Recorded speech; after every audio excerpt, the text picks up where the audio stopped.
So now we've reached the end of the course. As a final kind of video for you, I want to just summarize the things that we've covered in this course at kind of a cursory overview level, just to refresh you on kind of the key ideas that you want to implement as you move forward in your own use of statistics and R. And so thinking about how statistics are commonly taught, right? I want you to start to kind of get this model out of your head, this little flow chart of what different tests to use for different situations. Don't worry about it, right? The stuff that I've shown you in this module allows you to avoid this because all of those are just linear models. Whenever you're thinking about modeling your data, all you need to know is what type of response data do you have. That's the big thing, right? Is your response variable, your y-axis variable, your dependent variable, is it continuous or is it discrete? Is it bounded or is it unbounded? Because these two questions will allow you to pick the distribution that best characterizes it. Are your data best modeled as a Gaussian distribution with continuous and unbounded answers to those two questions, right? Can it take any value above or below 0 with decimals? Then maybe a Gaussian distribution is good and you can use a linear model. Are your data log normally distributed, right? Are they bounded by 0 but still continuous? In that case, maybe a log normal would be good for you. Are your data Poisson distributed? Are they counts integers?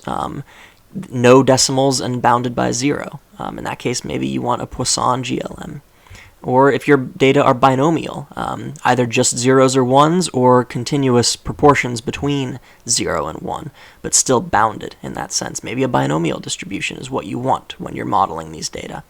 There could be other distributions as well, right? These are just 4 of the most basic ones, but there's a lot out there. And so hopefully you'll be able to investigate those on your own should you need to, now that you have kind of a basic foundation of knowledge to work from. Remember also that whenever we're dealing with Gaussian linear models, there are 6 key assumptions that these models make, right? First of all, your model has to make real-world sense. That's the most important thing.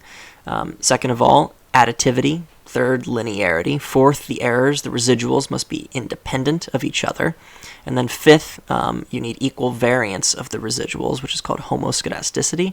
And finally, you need normality of those residuals around your model fit. If any of these assumptions are not met, you might start to question whether you should just be using a Gaussian linear model. But fortunately, we've shown ways where if a lot of these assumptions aren't met, you can better model your data using a generalized linear model, of which a Gaussian linear model is just one particular variety. Of course, generalized linear modeling is just this equation right here. There's a deterministic part where you've got some function of mu, some function of your mean, your model fit is simply an equation based on beta naught, your intercept, beta 1, a slope, multiplied by your data. And you can have any number of terms here that you really wanted to, but we've just dealt with cases like this for the most part. That's the deterministic part of your model. And then here, the stochastic part of your model is your actual data points, the data generating process. This is the general process for what's going on kind of theoretically and mathematically. But in terms of actually getting your data, those are not mu, because mu is the model fit. Your data are actually y. They're distributed as some functions of parameters that define that function. In this case, maybe a normal distribution. In other cases, maybe a Poisson distribution, a binomial distribution. There's lots of options here for what this function can look like. And so if you're dealing with Gaussian distributed data, you might just want to use the LM function for a regular Gaussian linear model. This is the exact same thing as using the GLM function with a Gaussian family and identity link function, identical to the LM function. If you have log normally distributed data, measurements, for example, maybe a Gaussian family GLM with a log link function is your best bet. For Poisson data, count data, Poisson family GLM with a log link function. For binomial data, proportions or presence-absence, a binomial GLM with a logit link function would probably be the way to go. And now when you've built these GLMs, always remember to check for over-dispersion, right? Because these last two, right, it's only an issue for Poisson and binomial distributions. You don't need to worry about over-dispersion for LMs or for log normal GLMs. But with these latter two, that function, that stochastic function that defines that part of the model, your data generating process, actually just has one parameter here in parentheses. And so when that one parameter isn't being it's not the best fit for your data, you can have over dispersion or under dispersion. If it's outside that range of 0.9 to 1.1 for your dispersion parameter in the summary output, switch to a quasi-family model. It's as easy as that. You just need to remember that your likelihood ratio test changes up a little bit. And when it comes time to interpret your model, report it, remember that you can interpret your coefficients using that model equation from the previous slide, right? This model equation right here for the deterministic part is how you can plug in your model coefficients from the model summary and calculate values, predicted values. You can also just use the predict function. But remember that when you're working with GLMs, your model coefficients are on the link scale. They're on the scale of the link function, not the response scale, the real-world scale. So you need to untransform them by taking the inverse link function and applying it to those coefficients. But remember that you have to add the terms together before you bring it back into real space, before you untransform it. When you're reporting your p-values, remember to always report a test statistic and degrees of freedom as well. So right here, this would be kind of a likelihood ratio test, perhaps, with a chi-squared value, degrees of freedom, and a p-value. If you've got a quasi-distribution, GLM, this would be an F statistic instead of chi-squared. If you're dealing with regular linear models, it would also be an F statistic in many cases. So just always report whatever test statistic you're getting from R, your degrees of freedom as well, and your p-value then. And finally, always report your R-squared value if you're dealing with an LM, or your D-squared value, your deviance squared value if you're dealing with GLMs.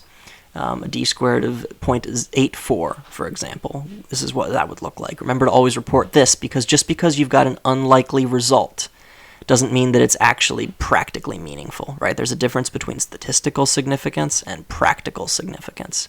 With a very low d-squared value, your model's perhaps not worth all that much, not really telling you anything about the real world. Even if it is unlikely that you've got some result, it might not be a really kind of impactful or meaningful result in any real way. So always remember to report those statistics as well as p-values.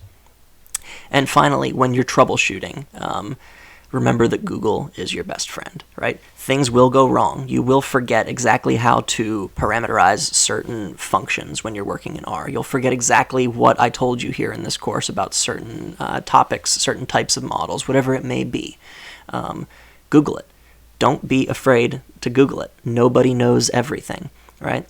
I've said this many times before in this module, that Google is your best friend. None of us know everything there is to know, and we just need to be able to find the correct information, right? That's really the mark of a good programmer or someone who's really good at data science and data analysis these days. You don't need to know everything off the top of your head. You need to be able to effectively and efficiently find that information and implement it. And so that's why kind of using the vocabulary and terminology, the concepts that you've learned here in this module are going to help you more successfully find answers to your questions online.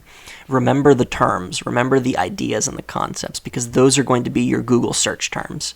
And the more you know about your problem based on all of that contextual information, the more you know about your data, the more you know about R, right? The more successful you will be at troubleshooting, and the better you'll be able to actually take something that you find on Google, adjust it, manipulate it, and implement it for your own purposes.